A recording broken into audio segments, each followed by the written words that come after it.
என்னுடைய மகளை கூட்டி போய் மலர்வன கூட்டி போய் அவங்க கூட்டி வச்சா இல்லம்மா கூட்டி வச்சடி அது எத்த நாயே ஒரு வேளை சாப்பாட்டுக்கு விதி இல்லாத நாயே அது தட்டி பண்ணி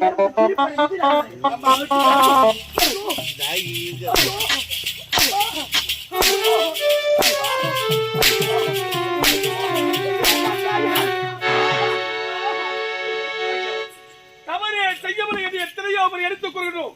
ஆனால் இப்படி வார்த்தை இல்லாமல் நாங்கள் தான் தவறு செய்தோம் என்று எங்கள் மீது வீழ்படி சுமத்துகிறேன். கண்ணால் காண்பது போய் காதால் கேட்பது போய் தீர விசாரிப்பதே மெய்யென வைத்திருக்கிறார் ஐயா. ஐயா இப்படி எல்லாம் எங்கள் மீது வீழ்படி சுமத்துகிறேன். இப்படி எல்லாம் பேசுவதற்கு உங்களுக்கு ஞாபகம் சொல்லுங்க. தீர விசாரிக்கணுமா என்ன டான்ஸ் நீங்களும் நம்ம ரெண்டு பேரும் கூட ஒருவேளை சோத்துக்க வக்காத்தவன் என்ன திட்டம் போட்டு வந்திருக்காங்க பாத்தீங்களா? கூட அடிக்குறான் பாரு. கூட விடுறப்ப எலவசி கூட வரப்பவே நம்ம உசரா இருக்கணும். அவன் வசதி ஆக்குறவன் விக்கட்டவன் ஒருவேளை சோத்துக்கு கையேந்திரவன் விதியத்த பையன் நீங்க வந்து இளவரசியோட அவங்க அண்ணனை சேர்த்து வச்சா இவன் திருமணமாகி இந்த நாட்டையே அறிஞ்சிடலாம். நம்ம தங்கச்சி எங்கன்னா வசதியான இடத்துல பொண்ணு பார்த்து அவளை பார்த்து கடித்தாரலான்னு திருட்டு எண்ணத்தோடு வந்திருக்கிறான். விடலாமா அவனா விடாங்க ஐயா. சத்தியமாக நாங்கள் ஏழாக பிறந்துவிட்டு வந்தவரே ஆர்ப்போர்கள் ஏழ்மையாக பேசுவதற்கு வாழ்க்கை நாங்கள் செய்த தவறு ஏழாக பிறந்ததான் ஐயா. சத்தியமாக வைக்கிறேன். நான் இந்த தவறுமையை செய்யவில்லை ஐயா. நான் தவறையை செய்யவில்லை. சாட்சியில வழக்கும் சாரீரமில்லா சங்கீதமும் சபை கேட்காது. எங்களுக்கு சாட்சியில்லாத காரணத்தினால் இப்போது சஞ்சலத்தில் அகப்பட்டுக் கொண்டிருக்கிறோம் ஐயா. படித்தவன் சொல்றான் சபை கேட்குமா? படைத்தவன் சொல்றான் சபையை மீறுமா? நாங்கள் ஏழையாக இருப்பு காணிக்கிறார். எங்களுக்காக இங்க வாதாட யாருமே கிடையாது ஐயா. தவறையே செய்யவில்லை என்று நான் எடுத்துக்கொள்கிறேன். உன்னுடைய வார்த்தை கேளாமல் தவறு செய்தவன் நீதான் என்று உரைத்துக் கொண்டிருக்கிறேன். வேண்டுமானால் உன் மகளை அழைத்து கேட்டு பரவையா உண்மையில அமைச்சரே யாண்டா விழுந்தனா நான் காரணம் போட்டு கத்துக்கணும் சொல்றான் அப்படின்றான். பெற்று பெற்று வச்சாலும் என் மீச மேல மண் செய்தது குற்றம் இருந்தாலும் நான் செய்தது குற்றமாக இருந்தால் கூடிய மகளை அழைத்து உண்மையை கேட்டு பாருங்க. அழைத்தோ என் மகளை கொண்டு வாடா. அனங்க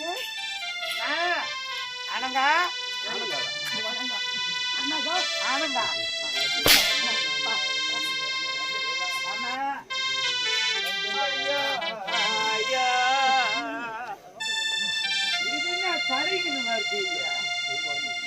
என்னடா இது ஆட்சி சும்மா நச்சுன்னு வராபாரு எப்படி?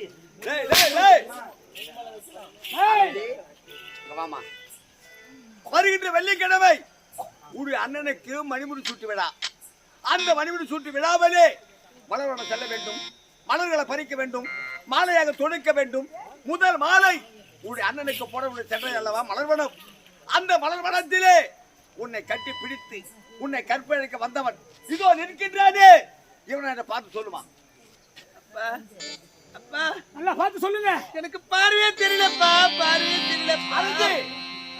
என்னமா சொல்ற? நான் மலர்களை பறித்து மாலையை துறக்க வேண்டும் நந்தவனை சென்றேனே. சென்று அங்க இருக்க குளத்தில் நீராடும் போது யாரோ அதிகாரி முனிவரா அந்த குளத்தில் இறங்கிய உடனே எனக்கு சாபத்தை கொடுத்து இரு கண்களும் தெரியாமல் போக வேண்டும் என்று சாபத்தை கொடுத்து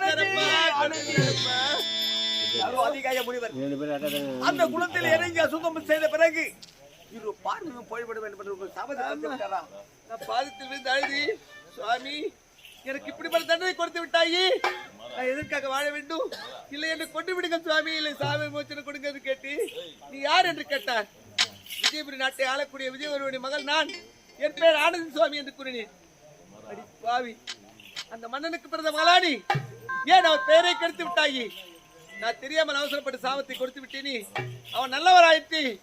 ஐயோ நான் என்ன செய்ய வேண்டும் கூறி உனக்காக இல்லை விட்டாலும் அந்த மன்னனுக்காக உனக்கு சாபம் தருகிறேன் என்று கூறி என்ன கூறினார் தெரியுமா? என்ன கூறினார்? இத பாருப்ப, உனக்கு மீண்டும் இந்த கண் பார்வை தெரிய வேண்டும் என்றால் 12 ஆண்டுக்கு ஒரு முறை மலரக்கூடியது பாரிஜாத மலர். அந்த மலரானது 12 ஆண்டு நிறைவு பெற்றவுடனே அந்த அன்னை ஆதிசக்தியின் மடியிலே வந்து விழுமா. அப்படிப்பட்ட மலரை கொண்டு வந்து உன் கண்களிலே கசக்கி விட்டால் உனக்கு பார்வை தெரியும் என்று கூறினார். அது மட்டும் இல்லப்பா, அது கொண்டு வருவர் யாராக இருக்க வேண்டும் தெரியுமா? யாராக இருக்க வேண்டும்? சத்தியம் காத்த உத்தமராக இருக்க வேண்டும்.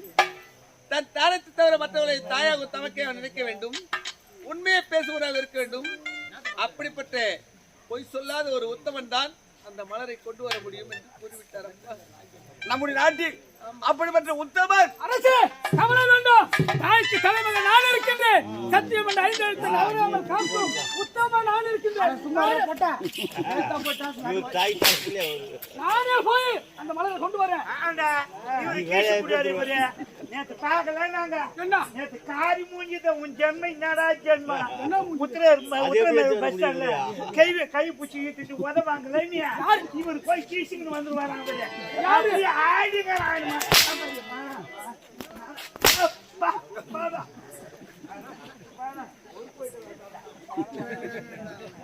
அரசே கவலை வேண்டாம். இப்பவே நான் போறேன். அந்த பாருங்கள் மலரை நான் கொண்டு வரேன்.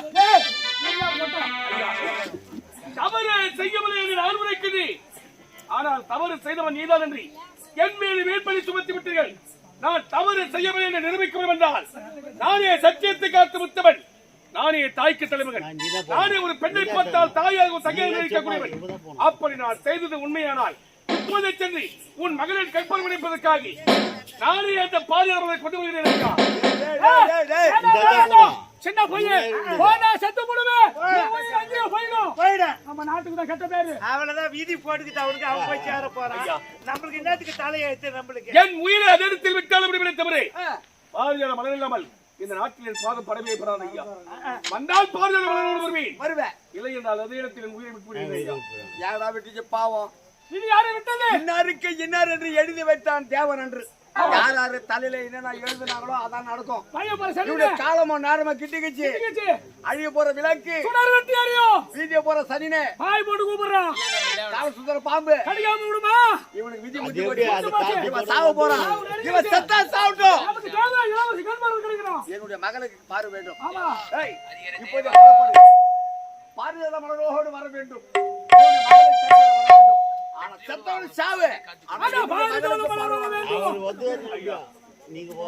உன் மகளின் கற்பனை கிடப்பதற்காக நானே பாதுகாவலை கொண்டு வருகிறேன் உரைக்கிறேன். ஆகினால் இப்போது உன் மகளுக்காக பாதுகாவலை கொண்டு வருகிறேன். நான் சென்று வருவதை உங்களால் எனக்கு ஒரு உதவி வேண்டுமா? எனக்கு சொந்தம் என்று சொல்வதற்கு என் தங்கை ஒருவன் தான். என் தங்கைக்காக சொந்தம் என்று சொல்வதற்கு நான் ஒருவன் தான். அப்பேற்பட்ட என் ஒரே தங்கை ஒப்பந்த தங்கை தனிமையில விட்டுவிட்டு நான் செல்ல போகிறேன். நான் சென்று அந்த பாரிஜாத மலரை கொண்டு வருவதை என் தங்கைக்கு யாரையா பாதுகாப்பு?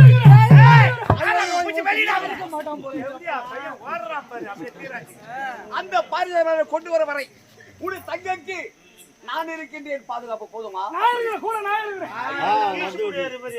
நாட்டிலே யார் மீது எனக்கு நம்பிக்கை கிடையாது.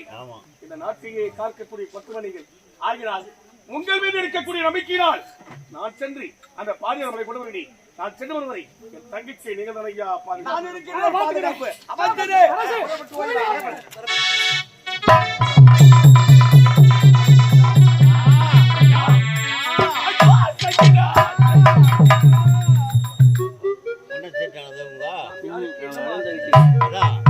யாருக்குடைய நாக்கெடுத்தோம்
போக்க புகழி நமக்கால் ஏற்பட்ட துயரநிலை ஏற்படுத்தும் அண்ணா அன்று மாபெரும் மன்னர் கூட சபையிலே உண்மைதான்.